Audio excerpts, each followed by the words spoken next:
We're in conversation with Mr. Amitabh Chaudhry, the CEO of Axis Bank, right here at the World Economic Forum. So thank you very much for talking to Money Control. Mr. Chaudhry, we are finally seeing some signs of economic growth revival on the ground, yet there are concerns on external risks that could upset the recovery. What are your views? Well, India has been doing quite well as far as GDP growth is concerned. I think the first 2 quarters were better than expectations.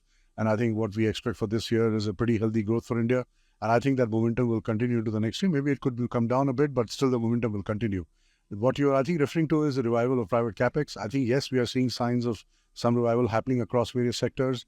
Earlier, I think people were a bit concerned about post-COVID. Then we had the Ukraine-Russia thing blowing up. So I think there was a global macro which was worrying people. The capacity utilization now have reached, at a level where people have to start investing in capacity. We saw a lot of consolidation in various industries. That story is also almost getting over. So now the entrepreneurs are willing to look at investing further for higher capacity addition.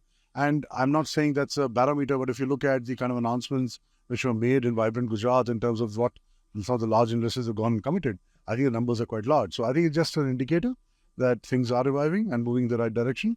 And I'm quite hopeful that with the current government dispensation, how they're going about things, how the regulator is managing the inflation and interest rates, overall, the economic outlook looks promising. Right. 2024 was also a big year because of elections, not just in India, but across the world. Is that also weighing on CEOs' minds, sir? Well, as you rightly said, there are a lot of elections around the world this year, India being one of them.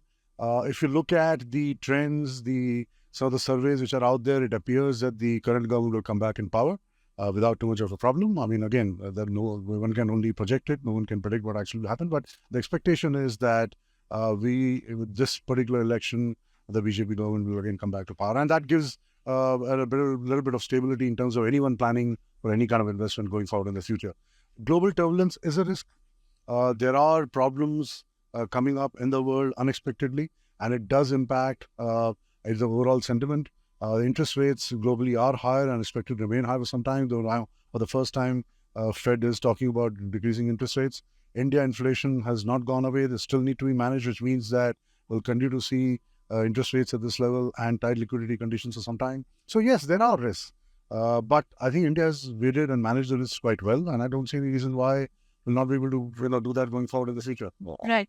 There are also fresh concerns about the build-up of potential risk in consumer loans, especially unsecured loans. In fact, the RBI has already acted on this. Are we looking at a potential asset quality shock in the... So, we have a very proactive regulator, and the regulator is looking at the data and saying that loans of a particular client, especially unsecured, small amounts, they are seeing increasing risk. They're also seeing general exuberance around retail loans. They also want to ensure that the customer conduct is proper, so all the stuff which they're doing on digital lending guidelines and generally customer conduct. So the regulator is obviously signaling to the market that be careful, be watchful. And we are also watching the space quite closely. And if you are not going to bring down your loan growth, and if you're not going to watch the risk in the unsecured category, then we might impose more controls going forward in the future. I think it is quite obvious and evident from the statements being made by the governor on a continuing basis over the last couple of quarters. So I do expect that the banks will and the institutions will react to it. As I said, the interest rates are expected to remain where they are for some more period of time. The deposit growth has been quite muted. So there is a scramble for deposits, which puts further pressure in terms of interest rates in the system. So yes, we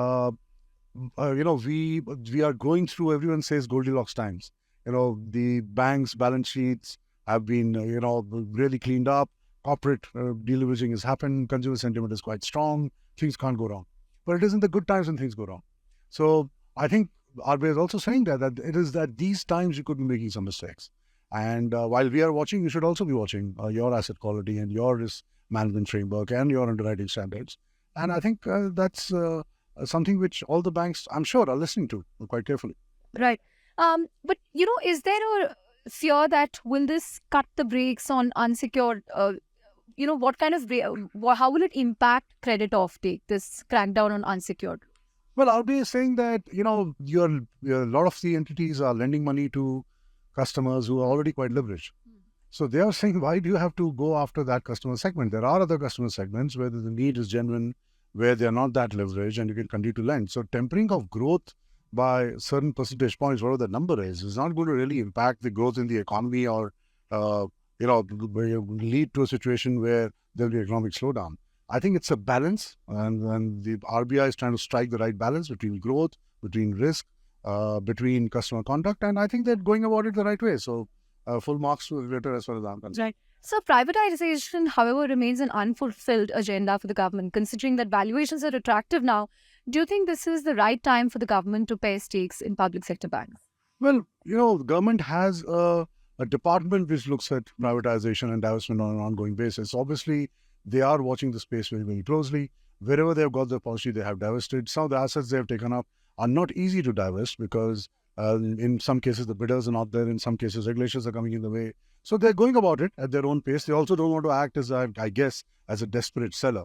So because government has managed its finances quite well. So they will do it at the right time. Yes, the pace has been slower than expected, but there's a number of circumstances which are playing here. And, again, I do want to say that government, why should government sell assets in a hurry? It's not that these institutions which they're talking about will not survive if they're not sold.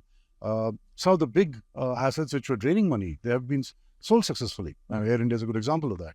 So, I think it's something you don't need to worry about too much. Right.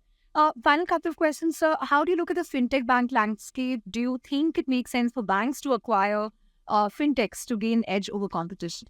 Well, it's a combination of things the bank needs to do. One is that we need to firstly work on our own platform and ensure that our platforms are as good as any other fintech in terms of customer journeys, in terms of product innovation, and whatever else, a typical fintech would do.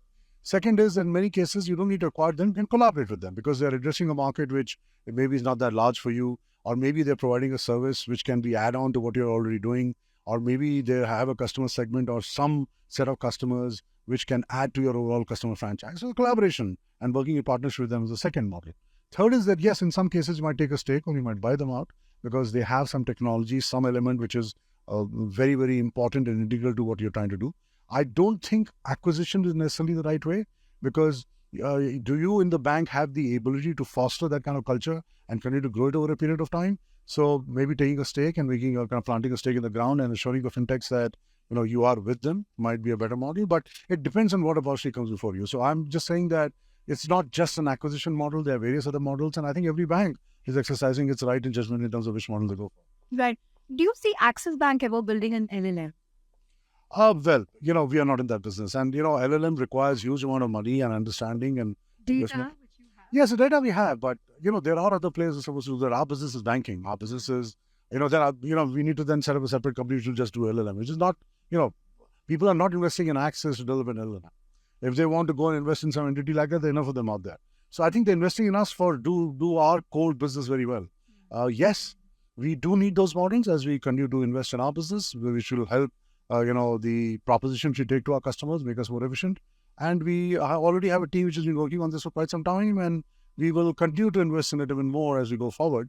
We have already launched, one use case for Gen AI within Axis, which is more for internal employees. It's already been rolled out 110 branches. You can ask any question about product services and things of that nature. We've been working on it for more than 12 months now. And we intend to take it, to all our branches in India in the next 30 to 60 days. So we are working on it. We are working with a lot of partners on it. And we are hoping that we'll continue to innovate so that we can, get that benefit. Right. Final question, sir. Any expectations at all from the interim budget? Well, this is interim budget, as you rightly said. So I don't think that, there are really large announcements will come there. I think we expect a reiteration and the commitment of government to stick to ensuring that the overall deficit is brought down in a staged manner, as they've been saying. I think, and stick to what they've been doing very, very well. Otherwise, given the fact that the elections are coming in May, I'm not expecting any large announcement, and I don't think anyone is. They will, I'm sure, come out, depending on who comes to power, they'll come out with a full proper budget where maybe there'll be more announcements and some expectations can be built.